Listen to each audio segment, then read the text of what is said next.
Thank you very much. Pray with me and for me, please. Dear God, may the words of my mouth and the meditation of all of our hearts be pleasing unto you, O Lord, our Redeemer. Empty me of all of me and fill me with all of you, so that it's your word and only your word that comes through this day. In Jesus' name, amen. As I read this passage of Hosea this week, I couldn't help but see the similarities to the world that we're living in right now and the reality of what our nation and our world is going through today. Hosea was a prophet that prophesied, maybe even overlapping with the prophecies of Amos, but certainly right after Amos, during this time of Jeroboam II's rule in Israel. And as we have talked about before, and I'll remind you that Jeroboam II, during his reign, he very much supported the worship of the Canaanite gods and supported that, and God was not very happy with him. But it was also a time of prosperity for the land of Israel up there in the northern kingdom. They were prosperous. The fields were growing. They were getting crops, unlike what we're getting right now, which is not good crops with all the dryness we've had. They had had a time period of great water and flourished in their agriculture at that time. And they were feeling a little bit confident. And Judah in the south, the kings there that are listed during the time of Hosea's prophecy, those kings still recognized God as the one true God. And they were not involving themselves in idol worship. And so Hosea becomes a prophet to speak these words to Israel that we find in the book of Hosea. Now there's a lot of back and forth about what this whole marriage between Hosea and Gomer means. The word Gomer means complete. It means the end of something. And certainly the prophecy we've heard this morning would make it sound as if God is ending God's covenant with the children of Israel. And that's a pretty scary thought. Now, whether Gomer and Hosea were truly married or whether this is a metaphor only, we can speculate. And we can waste a lot of time speculating that and trying to figure out the historical part and the biographical part. But what's really important here is that metaphor of marriage that is brought up as an example of God's relationship with God's children. Many times, Jesus is called the bridegroom, and the church is called the bride. And so there's this correlation of our relationship as the children of God as being in a covenant relationship with one person. Now, you're going to say, but Kelly, in the Bible, in the Old Testament, there was lots of polyamory kind of stuff going on. Well, there was, but it was a very patriarchal society. So men had multiple wives, but women only had one husband. So in looking at this relationship between Hosea and Gomer, where Gomer is promiscuous, which is what that Hebrew word says, it's translated several different ways across the different translations. You heard it this morning as prostitute, but there's several translations, and the root word is promiscuous. So we're not sure that Gomer was an actual shrine prostitute. She may have been just a promiscuous wife, which was bad enough. And so this is what God is comparing his relationship to Israel at the time as. Israel had forgotten who they belonged to. Israel had forgotten who had been faithful to them. Israel was crediting Baal with their vegetation that had come, because Baal was the storm god, and Baal was the god that would bring waters on the land. And they were worshiping Baal and thanking Baal for the crops that had come. And God was not happy God was not happy about a lot of things. God was not happy about Jezreel. Here's the interesting thing about that, though. So the firstborn son of Hosea and Gomer was to be named Jezreel because God is going to bring judgment against the house of Jehu. Jehu was Jeroboam II's father, was the king before Jeroboam. So on the house of Jehu would include Jeroboam, would include Israel for the bloodbath that took place in Jezreel. Now, if you go back to 2 Kings and you read chapters 9 and 10, you're going to see that the people there credited God with their victory in the massacres that took place in Jezreel. And lots of people were murdered and massacred there. And they credited God with that and said, God was with us and we are justified in what we have done. But Hosea says here, no, this wasn't God's doing. God is going to bring judgment on you for this massacre that has taken place. The next child that's born, all of these children have significant names. And in other translations, besides the one we read this morning, you will see the Hebrew name there. But the Common English Bible goes ahead and translates it for us, and I like that. So the second child's name is No Compassion, because God is at that point where He just has no pity anymore. Have you ever gotten to that point with somebody before?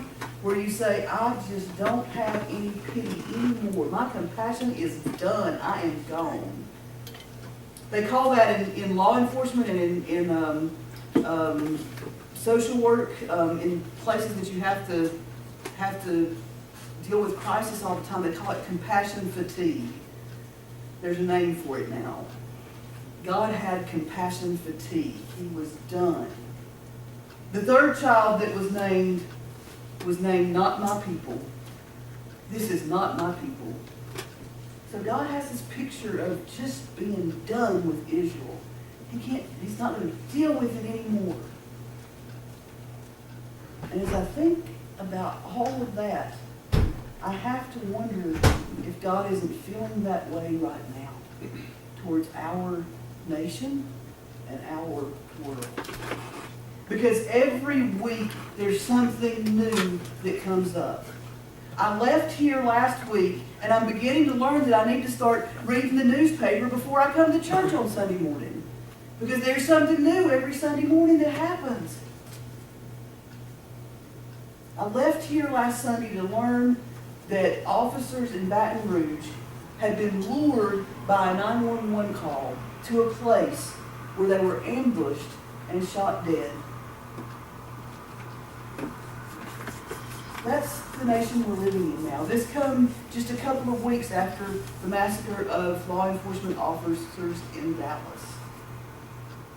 The next piece of news I get scared me to the depths of my being. As an autistic boy sat in the middle of the street with a toy truck, and I could see my son sitting there, and his caretaker laying on the ground with his hands up in the air, gets shot. Out of fear, out of not understanding, out of not knowing, for whatever reason. Now I can tell you that autistic people do sometimes feel like they are a threat. And I can understand that. But it doesn't make it any less scary for me being the parent of an autistic child. As that boy yelled out explicatives to his caretaker, I could hear my son's voice. And I could feel the fear that that caretaker must have felt, knowing that the young guy was going to be a threat, was going to feel like a threat. The next thing that I hear is that there's a massacre in Germany in a shopping mall. So we are filled with fear today. And I don't know if it's any worse today than it's ever been, or if it's just that we get to know it because we have the news at our fingertips, but it feels like it's a lot worse. And it feels very frightening. And I wonder how we as God's people are to respond. And I wonder if God is at the point of saying, my pity is gone, I have compassion fatigue, you are no longer my people. And oh, how thankful I am that the scripture doesn't stop at verse 9, but that it goes on to verses 10 and 11, where God says, yet, even though, that word yet means even though I feel this compassion fatigue, even though I feel like you're not my people anymore, even though I want to bring judgment on you for the massacre in Jezreel, even though Israel is going to be like the sand of the sea, uncountable. And Israel and Judah are going to reunite. They're going to reconcile. Because God is the God of salvation. God is the God of mercy and grace. And we cry out, like we cried out in the psalm this morning, in Psalm 85. And I have my thing open.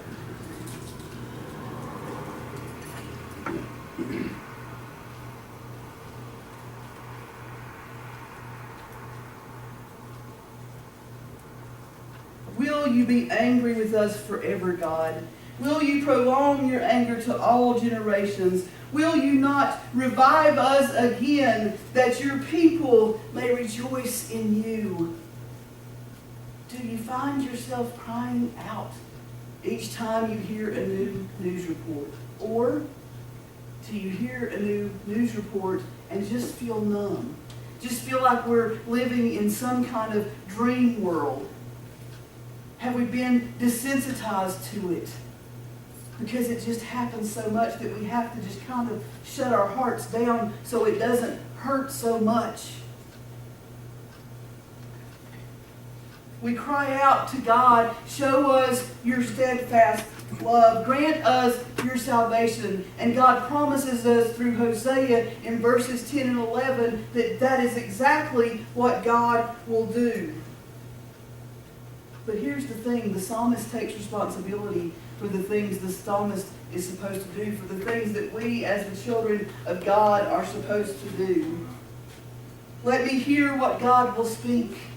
We have to open our hearts and our minds. We have to spend time listening for God's whisper to us. Surely salvation is at hand for those who fear the Lord. Steadfast love and faithfulness will meet. I love this. Righteousness and peace will kiss each other. Those are the things that we strive for. As Christians, as children of God, we strive for that love and faithfulness to come together, for peace and righteousness to kiss and merge. The Lord will give what is good, and our land will yield its increase. But we have to be seeking God. We have to be following God. We have to show the love of God. God says in Hosea, in these verses, He says, I'm going to bring salvation, and it's not going to be by the sword.